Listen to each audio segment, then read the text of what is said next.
Esta é uma história sobre os limites da crueldade familiar e a reviravolta silenciosa de quem é subestimado. Muitas vezes, as pessoas que mais deveriam nos apoiar são as primeiras a tentar nos destruir, baseando nosso valor apenas no saldo bancário. Mas a humilhação tem um preço, e a cobrança pode vir muito mais rápido do que eles imaginam. Prepare-se para ver como o desprezo se transforma em desespero em apenas 2 semanas. Antes de começarmos essa história incrível, não se esqueça de curtir o vídeo, se inscrever no canal e contar pra gente nos comentários de onde você está ouvindo essa história. O sol de domingo em Ribeirão Preto não perdoa. O mormaço subia do asfalto e entrava pelas janelas abertas da casa dos meus pais, misturando-se ao cheiro pesado de gordura de frango assado e ao aroma ácido do vinagrete que Dona Neuza insistia em preparar toda semana. O som era o de sempre.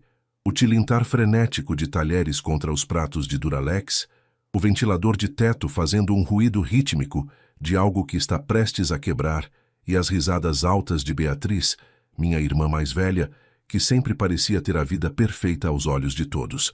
Eu estava sentada na ponta da mesa, tentando me tornar invisível, sentindo o suor escorrer pelas minhas costas enquanto mastigava uma porção de arroz seco que parecia areia.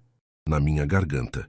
Eu tinha 25 anos, e para aquela mesa eu era um fantasma que ocupava espaço e consumia recursos. Formada em engenharia de software, eu passava meus dias trancada em um quarto de 15 metros quadrados em um estúdio barato no centro, trabalhando como freelancer para empresas estrangeiras que pagavam em dólares, mas que demoravam a liquidar os contratos. Para minha família, que só entendia o valor de um crachá de repartição, pública ou de uma loja física, eu era apenas a desempregada que fica no computador. Naquela semana, o aluguel atrasado de R$ 1.200 pesava nos meus ombros como uma laje de concreto. Eu tinha cometido o erro de pedir um empréstimo temporário para meu pai, e esse foi o combustível para o inferno que se desencadeou. Dona Neuza levantou-se subitamente. O barulho da cadeira de madeira arrastando no piso de cerâmica áspera fez meus dentes trincarem. Ela segurava um copo de cristal, o único que restara do conjunto de casamento dela, cheio de uma cerveja barata e espumante. Ela olhou para Beatriz, depois para o marido de Beatriz, Gustavo, um sujeito que usava camisas polo apertadas demais e exalava uma arrogância de quem recém-promovido a gerente de banco. Finalmente, o olhar dela caiu sobre mim. Não era um olhar de mãe. Era o olhar de um juiz diante de um réu reincidente. «Eu quero fazer um brinde», disse ela, com a voz embargada por uma satisfação cruel. «A nossa família vitoriosa. A Beatriz, que acaba de comprar o segundo carro, e ao Gustavo, que é o genro que todo pai pediu a Deus. E, claro», ela fez uma pausa dramática, inclinando o copo na minha direção. «Ao meu maior arrependimento. Um brinde a Catarina, minha filha de 25 anos que, apesar de toda a educação que demos, ainda não consegue pagar o próprio aluguel e vem mendigar o dinheiro do suado trabalho do pai». O silêncio que se seguiu durou apenas 1 segundo, o tempo necessário para o veneno se espalhar. Então, Beatriz soltou uma risadinha abafada, cobrindo a boca com o guardanapo de papel. Gustavo não foi tão discreto. Ele gargalhou abertamente, batendo na mesa. «É fogo, né, Dona Neuza?» Gustavo disse, limpando o canto da boca. «Hoje em dia o pessoal quer vida. Boa sem ralar. Eu com 25 já era subgerente. Tomara que meus filhos não puxem essa genética de encosto». Meu pai, Ademar, que até então estava focado em palitar os dentes com uma indiferença gélida, balançou a cabeça de forma rítmica, aprovando a humilhação. «Pois é, nós deveríamos ter parado em 2 filhos. Teria sido mais econômico e menos estressante. Ter que tirar dinheiro da nossa aposentadoria para bancar luxo de quem não quer. Trabalhar em emprego de verdade é de amargar», ele disse, sem sequer me olhar nos olhos. Eu sentia meu rosto arder. O calor da sala parecia ter subido 10 graus. Meus dedos apertavam o garfo com tanta força que as articulações estavam brancas. Eu olhei para o prato, para os restos de farofa e para o osso de frango descartado. Naquele momento, algo dentro de mim, um fio de esperança que eu ainda guardava sobre o amor incondicional, Arrebentou com um estalo seco. Eu não senti vontade de chorar. Eu senti uma calma absoluta e fria, como se meu sangue tivesse se transformado em nitrogênio líquido. Vocês acham engraçado? Perguntei, minha voz saindo baixa, mas cortante o suficiente para interromper a próxima piada de Gustavo. Ah, Catarina, não começa com drama. Beatriz revirou os olhos, ajeitando o cabelo tingido de loiro. É a realidade. Você é um peso morto. Papai e mamãe já fizeram muito por você. Aceita que você fracassou e tenta mudar, em vez de ficar com essa cara de enterro. Eu terminei minha última garfada de comida. O gosto era de cinzas. Levantei-me devagar, sentindo cada músculo do meu corpo tenso. Olhei para cada um deles. Minha mãe ainda segurava o copo, com um sorriso de superioridade estampado nos lábios finos, pintados de um batom vermelho duvidoso. Meu pai continuava com seu palito de dente. Gustavo e Beatriz trocavam olhares de cumplicidade. Vocês todos, eu comecei, e minha voz não tremeu nem por um milissegundo. Ainda irão implorar pelo meu perdão. E quando esse dia chegar, eu quero que se lembrem exatamente do que disseram hoje. Entre uma garfada de frango e um brinde ao meu fracasso. Dona Neuza soltou uma gargalhada estridente, daquelas que ecoam pelos corredores da casa e chegam aos ouvidos dos vizinhos. Implorar? Ela se dobrou de rir. Eu vou implorar para você sumir da minha frente e parar de pedir dinheiro. Vai lá, engenheira de computador. Vai fazer seus milhões sentada no quarto enquanto a gente vive a vida real. Saí daquela casa sem olhar para trás. Não levei as sobras que minha mãe costumava empurrar para mim como se fossem esmolas. Caminhei sob o sol escaldante de meio-dia até o ponto de ônibus, sentindo o asfalto derreter sob meus sapatos velhos. O suor cegava meus olhos, mas meu foco era total. Eu sabia algo que eles não sabiam. Naquela manhã, antes de sair para o almoço, eu tinha recebido uma notificação no meu e-mail. O contrato de consultoria em cibersegurança para uma holding financeira em Dubai, no qual eu trabalhava há 6 meses em sigilo, tinha sido aprovado. O valor não era apenas para pagar o aluguel, era o tipo de dinheiro que mudava gerações. Mas eu não diria nada. Eu deixaria que a arrogância deles fosse a própria corda que os enforcaria. Enquanto o ônibus barulhento e sem ar-condicionado me levava de volta ao meu estúdio minúsculo, eu olhava pela janela as ruas de Ribeirão e mentalizava cada centavo que entraria na minha conta nas próximas 48 horas. A vingança, eu aprendi ali.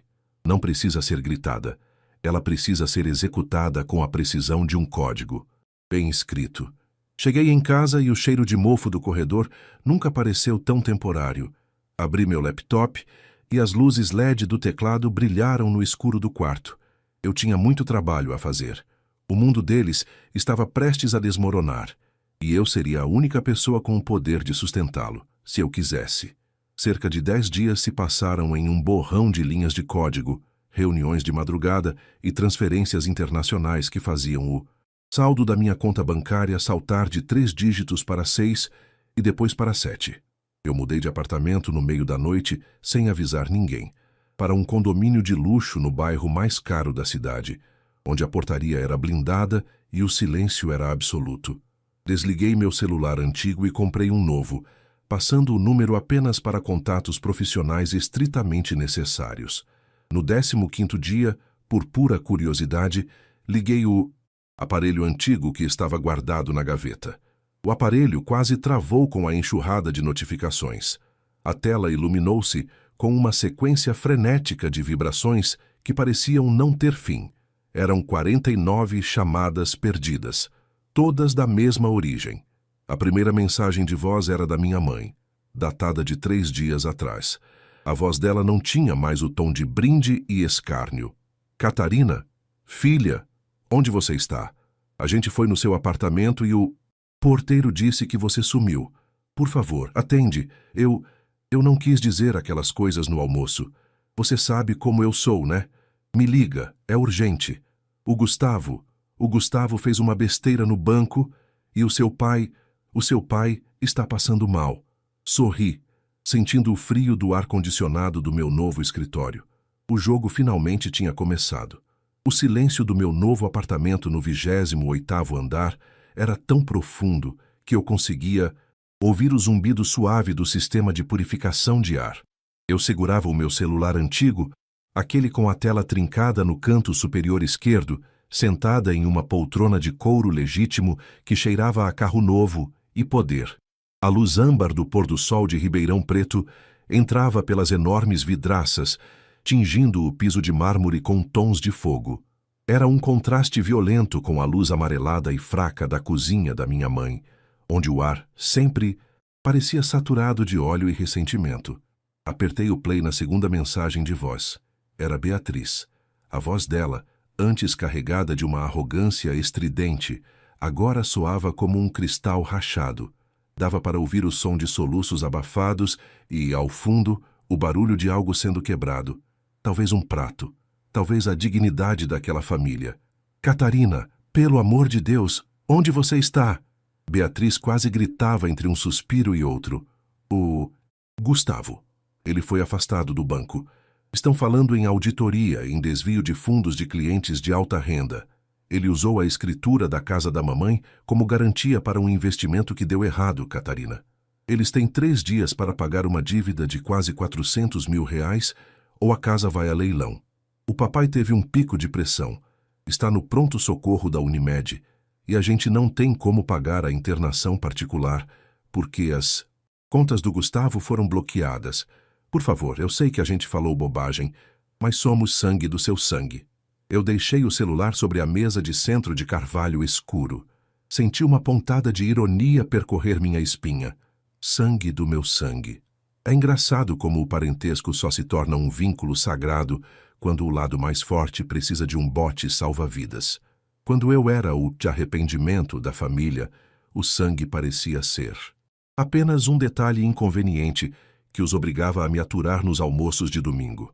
Caminhei até a cozinha gourmet. Preparei um café em uma máquina que custava mais do que 3 meses do meu antigo aluguel. O som dos grãos sendo moídos era satisfatório. Um ruído mecânico preciso, que me lembrava da lógica fria da programação. Enquanto a bebida escura e aromática caía na xícara de porcelana, eu pensava na ironia do destino. Gustavo, o prodígio, o gerente de sucesso que zombava da minha genética de encosto, tinha se afogado na própria ganância. Ele queria manter as aparências, as camisas polo de marca e os jantares caros. E para isso, não hesitou em colocar em risco o teto dos próprios sogros que tanto o idolatravam. Meu telefone novo, um modelo de última geração que eu usava apenas para o trabalho, vibrou sobre a bancada. Era uma notificação de transferência. Concluída. Mais um bônus por eficiência na implementação da nova camada de criptografia para a holding de Dubai. O valor que entrou na conta, convertido para reais, era exatamente o dobro do que o Gustavo precisava para salvar a casa. Para mim, agora, era um número em uma tela. Para eles, era a diferença entre ter onde dormir e ir para a rua. Decidi que era hora de dar um sinal de vida, mas não da forma que eles esperavam. Eu não. Ligaria chorando, perdoando tudo. Eu queria ver o desespero de perto. Queria ver se o arrependimento deles era real ou apenas um sintoma da falência. Mandei uma mensagem curta para o grupo da família no WhatsApp, o mesmo grupo onde eu era ignorada há meses. Estou viva. Estarei no hospital em 1 hora. Não se atrasem. Peguei as chaves do meu carro novo, um SUV preto fosco que impunha respeito em qualquer lugar, e desci para a garagem. Dirigir pelas ruas de Ribeirão agora parecia diferente. Eu não sentia mais a ansiedade de quem precisa economizar cada gota de combustível. O ar-condicionado, no máximo, me protegia do calor asfixiante do lado de fora, enquanto eu observava as pessoas nos pontos de ônibus, lembrando-me de que, há menos de 15 dias, eu era uma delas, carregando o peso da humilhação na mochila. Quando cheguei ao hospital, estacionei na vaga de visitantes. Ao caminhar pelo saguão, vi minha mãe sentada em um dos bancos de plástico duro. Ela parecia ter envelhecido 10 anos em 2 semanas. O cabelo, sempre impecavelmente tingido e escovado, estava desgrenhado, com as raízes brancas aparecendo. Ela estava com a mesma roupa do dia anterior, amassada e triste. Beatriz estava ao lado dela, roendo as unhas e olhando freneticamente para a porta. Assim que elas me viram, o choque foi nítido. Eu não estava mais com a camiseta de promoção de faculdade e o jeans desbotado.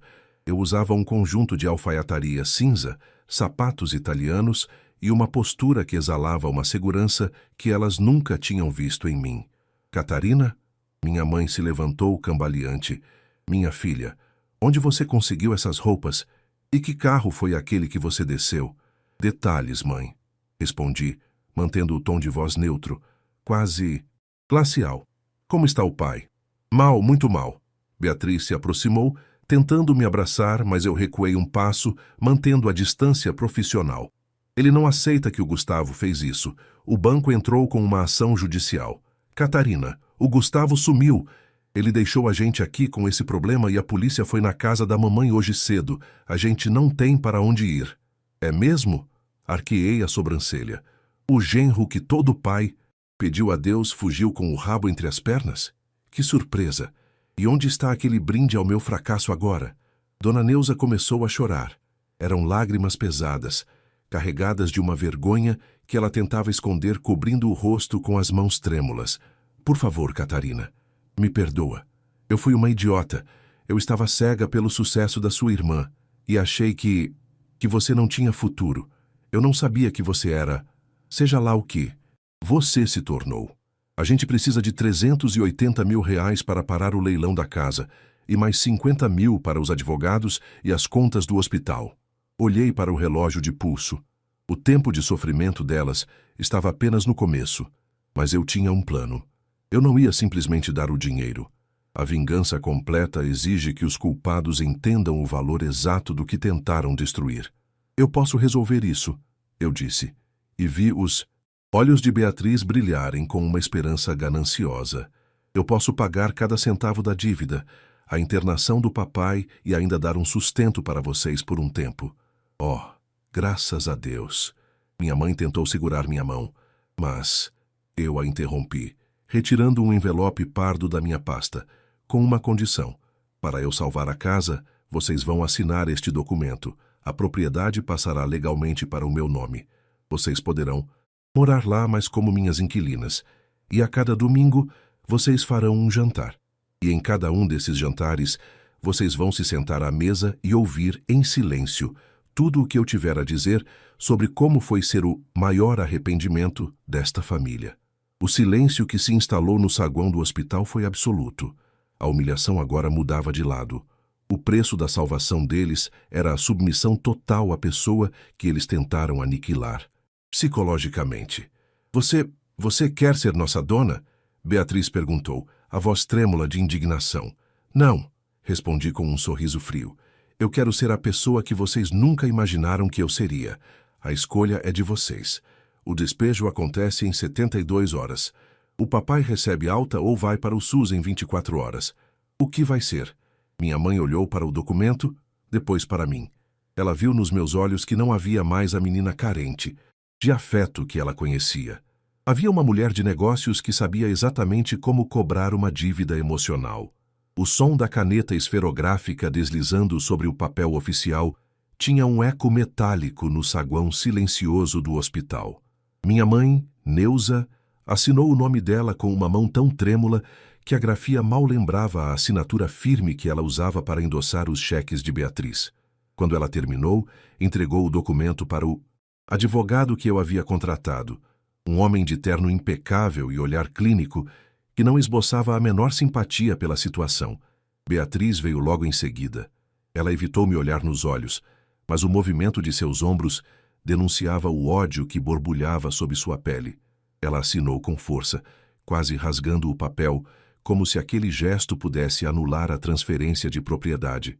Naquele momento, a casa da Vila Tibério, o único patrimônio que meus pais construíram em 40 anos de suor e privação, não era mais deles. Era minha. Pronto, disse o advogado, guardando as vias na pasta de couro. A dívida com o banco será liquidada eletronicamente em 10 minutos. O pedido de suspensão do leilão já foi protocolado. Dona Catarina, a senhora agora é a proprietária legal e única do imóvel. Eu apenas acenei com a cabeça. O ar-condicionado do hospital soprava uma brisa gelada que carregava aquele cheiro característico de éter e desinfetante hospitalar.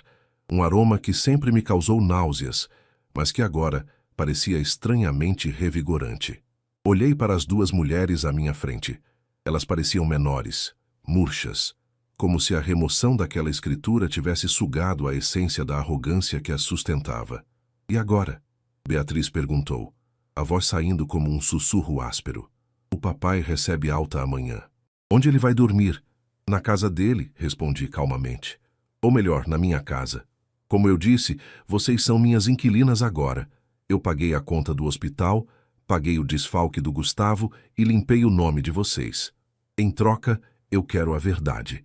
E quero que vocês comecem a arrumar aquele chiqueiro que vocês chamam de sala. Estarei lá para o jantar às 7. Saí sem esperar resposta. Passei a tarde em uma cafeteria gourmet próxima ao centro, trabalhando no meu notebook. As linhas de código em Python que eu revisava pareciam muito mais simples do que a teia de mentiras da minha família. Enquanto eu verificava protocolos de segurança, recebi um alerta no meu sistema de monitoramento privado.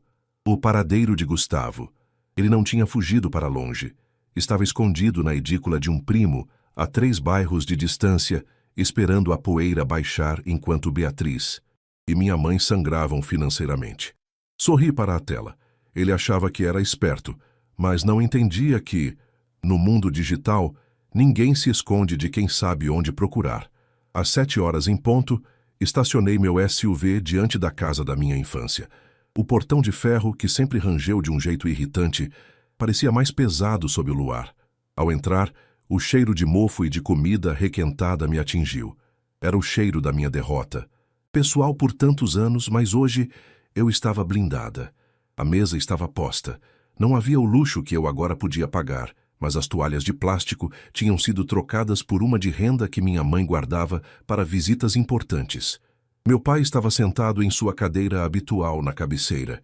Ele estava pálido, com olheiras profundas e uma cânula de oxigênio ainda presa ao nariz por precaução. Quando me viu entrar, ele tentou se levantar, mas eu fiz um sinal para que ficasse sentado. Catarina, ele começou, a voz fraca, desprovida da autoridade que costumava usar para me diminuir. Eu não sei o que dizer. Não diga nada agora, pai. Sentei-me no lugar que antes era destinado a Beatriz. Só coma. O jantar foi um exercício de silêncio absoluto, interrompido apenas pelo som dos talheres e pelo respirar pesado do meu pai. Minha mãe serviu um arroz com açafrão e um bife acebolado que em outros tempos eu teria devorado com gratidão. Agora eu comia apenas por protocolo. Beatriz estava sentada à minha frente, encarando o prato com uma expressão de derrota que beirava o cômico. Onde está o Gustavo, Beatriz? Perguntei, quebrando o silêncio como quem joga uma pedra em um lago de cristal. Ela estremeceu. Eu não sei. Ele não atende. Ele sumiu com o pouco que restava na nossa conta conjunta. Ele está na casa do primo dele, o Marcos, na Vila Virgínia. Soltei a informação com a casualidade de quem comenta sobre o clima. Ele está com o seu carro, aquele que você disse que ele tinha vendido para pagar as dívidas. Na verdade, ele está planejando vender o carro para fugir para o Paraguai amanhã cedo. Beatriz largou o garfo. O barulho do metal contra a louça fez minha mãe dar um pulo. Como você sabe? Disso? Você está me vigiando? Eu sou engenheira de software, Beatriz. Eu rastreio dados. O celular dele está logado no Wi-Fi do Marcos desde ontem à noite. Eu também tive acesso às mensagens que ele mandou para a amante dele, dizendo que você era um atraso de vida e que ele ia se livrar de vocês assim que pegasse o dinheiro. A cor fugiu totalmente do rosto da minha irmã. Minha mãe soltou um soluço abafado, levando o guardanapo à boca. O caos que eu previa estava se materializando. A família vitoriosa que brindava ao meu fracasso estava desmoronando diante da verdade nua e crua. Ele tem uma amante? Beatriz perguntou, as lágrimas finalmente transbordando. Há 2 anos, respondi, sem um pingo de piedade. Enquanto você me chamava de o encosto e de peso morto naquele almoço, o seu marido maravilhoso estava pagando o aluguel de um apartamento para uma estagiária do banco com o dinheiro que ele roubou dos clientes. Ele usou a casa dos nossos pais porque não queria gastar o dinheiro da reserva de emergência dele com a família de vocês. Meu pai fechou os olhos, uma lágrima solitária escorrendo por seu rosto enrugado. A humilhação que ele sentia agora era física. Ele, que sempre se orgulhou de ser o provedor, via-se agora morando de favor na casa da filha que ele desprezou, enquanto o genro que ele idolatrava o roubava pelas costas.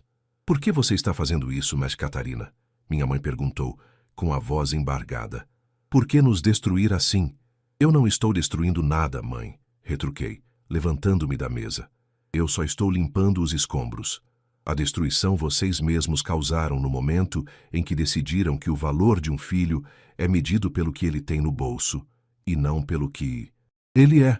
Vocês riram de mim. Vocês brindaram ao meu sofrimento quando eu estava no meu momento mais baixo. Eu não estou sendo cruel. Estou sendo justa. Caminhei até a porta, mas antes de sair, olhei para o relógio. Beatriz, se você quiser pegar o seu carro e confrontar o seu marido antes que ele fuja, eu chamei a polícia. Eles devem chegar na casa do Marcos em 20 minutos. Se você se apressar, pode ver o genro perfeito saindo de lá algemado. Saí da casa sob o som dos gritos de Beatriz e do choro histérico da minha mãe. O ar da noite em Ribeirão estava mais fresco. Eu sentia um peso saindo das minhas costas. Mas não era o peso do dinheiro ou da casa. Era o peso da expectativa de ser amada por pessoas que não sabiam o que era amor. Entrei no meu carro e fechei a porta. O isolamento acústico me envolvendo como um abraço. No visor do painel, uma notificação brilhava. Era um convite para uma conferência em Berlim. Eu tinha uma vida inteira pela frente, longe daquela toxicidade. Mas ainda havia um último ato nessa peça. Eu precisava garantir que o amanhã trouxesse a conclusão definitiva dessa vingança. Liguei o motor. O som potente do SUV vibrando sob meus pés. Eu não era mais o arrependimento de ninguém. Eu era a arquiteta do meu próprio destino. E as fundações daquela família estavam prestes a ser testadas uma última vez. A madrugada em Ribeirão Preto tem um cheiro específico. Uma mistura de terra seca com o rastro de fumaça das queimadas de cana-de-açúcar que cercam a região. Eu estava parada diante do departamento de polícia, encostada no capô morno do meu carro, observando os primeiros raios de sol tentarem furar a névoa de poluição. O movimento ali era frenético, um contraste com o vazio que eu sentia no peito. Poucos minutos antes, vi Gustavo sair de uma viatura com as mãos algemadas e a cabeça baixa, a famosa camisa polo agora amassada e manchada de suor. Atrás dele, Beatriz gritava ofensas e chorava, uma imagem patética da mulher que, semanas antes, desfilava uma superioridade baseada em castelos de areia. Eu não senti prazer ao vê-lo ser levado. Senti apenas um alívio técnico, como quando um código complexo finalmente roda sem erros após horas de depuração. O sistema havia sido limpo. Catarina. Beatriz correu em minha direção quando me viu. Ela tropeçou nos próprios passos, o rímel escorrido fazendo sulcos pretos em suas bochechas pálidas. Você precisa fazer alguma coisa. O advogado disse que a fiança é altíssima e que as provas que você entregou são contundentes. Por favor, ele é meu marido. Ele errou, mas ele é família. Eu a encarei por trás dos meus óculos escuros. O reflexo dela, pequena e desesperada, aparecia nas lentes espelhadas. Ele não é minha família, Beatriz, respondi, minha voz saindo num tom que não deixava espaço para negociação. Ele é um criminoso que usou o nome dos nossos pais para financiar uma vida dupla.